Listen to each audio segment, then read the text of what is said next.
Has confirmed that President Trump is likely to pull the U.S.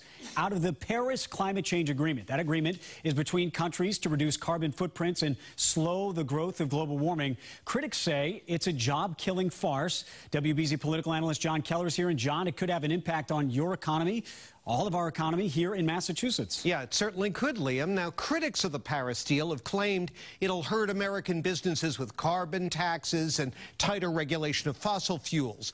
But here where we live, where we've been promoting alternative energy sources like wind and solar for some time now, the economic mix is a bit different, and some are concerned a Paris pullout could cost us good-paying jobs.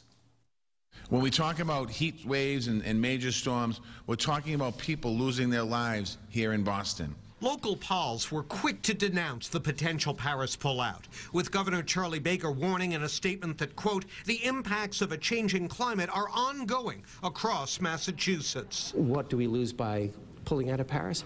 We lose participating in what's going to be one of the largest markets in the future moving forward. But to former state environmental chief David Cash, a paramount issue at stake here is the potential impact of withdrawal from the global climate deal on our local economy. There are companies in China and India now that would be excited if the United States pulled out of this agreement. Why? Because more than 100,000 of us have jobs in the state's emerging clean energy economy, booming with 75% growth since 2010. And those are good jobs at good wages, with about 70% of them earning more than 50 grand a year. Everything from solar panels to the software that drives the solar panels to batteries in cars to the software that would drive the batteries and the electronics in a car to wind turbines to the electronics that are in wind turbines. Why would we want to leave that on the table? Why would we want to leave that now to China or India, etc.?